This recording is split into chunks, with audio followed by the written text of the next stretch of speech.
এইবাৰ বৃদ্ধ আৰু শিশুই বৰ্জন কৰিব লাগিব স্বাধীনতা দিৱস। কিন্তু এই বাধা কোনো উগ্ৰপন্থী সংগঠনৰ নহয়, এই নিষেধাজ্ঞা প্ৰশাসনৰ। কৰোনা মহামাৰীৰ বাবে ভাৰতীয় ইতিহাসত এইবাৰেই হ'ব প্ৰথম ব্যতিক্ৰমী ৭৪ সংখ্যক স্বাধীনতা দিৱস উদযাপন, য'ত কেৱল পেৰেড গ্ৰাউণ্ডত দেখা যাব খাকী পোছাকধাৰী আৰক্ষীৰ লোক আৰু সীমিত সংখ্যক চৰকাৰী বেচৰকাৰী ব্যক্তি।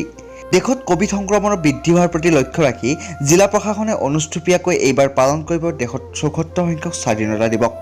পতাকা উত্তোলনস্থলীত প্ৰৱেশ কৰাৰ পূৰ্বে স্কেনিং কৰা হ'ব সকলো ব্যক্তি। স্বাধীনতা দিৱসত উপস্থিত থাকিব নোৱাৰিব বয়োজ্যেষ্ঠ লোক আৰু শিশু। বাক্সা জিলাৰ উপায়ুক্ত ৰঞ্জন শৰ্মাই এই কথা সদৰি কৰে।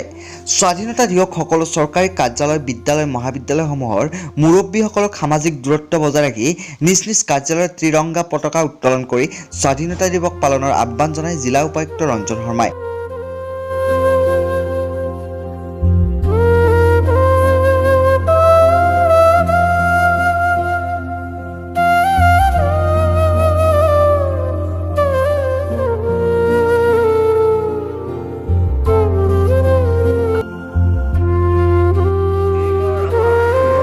আপোনালোকে গম পাইছে ইতিমধ্যে কোভিডত আমি যুঁজি আছোঁ। কোভিড-19ৰ যুঁজত আমি সকলো ব্যস্ত হৈ আছোঁ।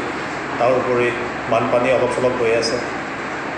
বিশেষকৈ কোভিড-19ৰ পৰিপ্ৰেক্ষিতত চৰকাৰৰ তৰফৰ পৰা আমাক কিছু গাইডলাইন দিছে আৰু এই গাইডলাইন অনুযায়ী আমাক কৈছে যে আপোনালোকে অনুষ্টুপীয়াকৈ এইবাৰ 15 আগষ্টটো পালন কৰক। গাইডলাইন মতে আমি স্কুলৰ ল'ৰা ছোৱালীখিনিক এইবাৰ মাতা নাই, বা যিটো আমাৰ হেৰি হয় মাৰ্চ পাষ্ট হয়, স্পৰ্টছ এক্টিভিটি হয়, কালচাৰেল প্ৰগ্ৰেম হয়, সেইখিনি আমি একো নকৰোঁ। আৰু বয়োজ্যেষ্ঠ লোকসকলকো আমি নিমন্ত্ৰণ কৰা নাই। পতাকা উত্তোলন হ'ব, মাৰ্চ পাষ্টো হ'ব। মাৰ্চ পাষ্টো হ'ব আমাৰ যিটো আৰক্ষী বিভাগৰ তৰফৰ গঠনৰ পৰা আমাৰ ইয়াত চৰাইমাৰী বেটেলিয়ান আছে, তেওঁলোকৰ তৰফৰ পৰা হ'ব। তেওঁলোকৰ এটা বেণ্ড পাৰ্টি এটাও আছে আৰু মাৰ্চিং কণ্টিনজেণ্ট এটা বেণ্ডৰ, সেইটো হ'ব। মুঠতে 3টা কণ্টিনজেণ্ট দি পেলাই আমাৰ এটা মাৰ্চ পাষ্ট এটা হ'ব আৰু পতাকা উত্তোলন হ'ব। যিখিনি মানে আমাৰ আনুষ্ঠানিক কাৰ্যসূচী সেইখিনি আমি সম্পূৰ্ণ কৰিম আৰু সম্পূৰ্ণ মৰ্যাদা দি পেলাই আমি কৰিম। যিবিলাক মই কোৱা মতে যে কালচাৰেল প্ৰগ্ৰেম হওক বা স্পৰ্টছ প্ৰগ্ৰেম হওক, সেইখিনি এবাৰ বাদ কৰিছে।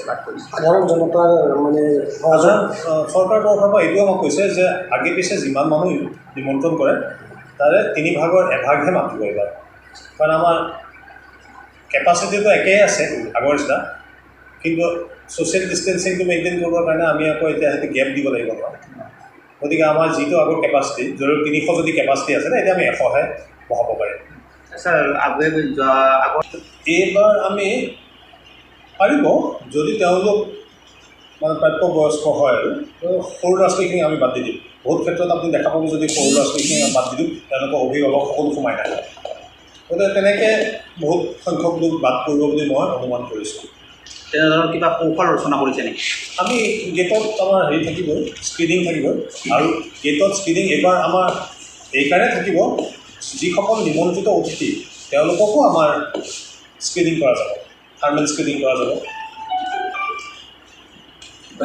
অন্য যিটো আমাৰ গতানুগতিক যিটো আমাৰ হয় প্ৰত্যেক বছৰে যেনেকৈ হয় এই চৰকাৰী বিভাগ বা বেচৰকাৰী অনুষ্ঠান প্ৰতিষ্ঠানবিলাকত যিটো আমাৰ কাৰ্যক্ৰম থাকে, ৰাতিপুৱাই পতাকা উত্তোলন হয়, ব্যক্তিগত ঘৰবিলাকত 7টা 7:30 বজাত যিটো পতাকা উত্তোলন হয়, অফিচবিলাকত হয়, সেইটো হৈ থাকিব। সেইখিনি গোটেইখিনিয়ে আমি কৰিম। বিদ্যালয়সমূহত কি কৈছে?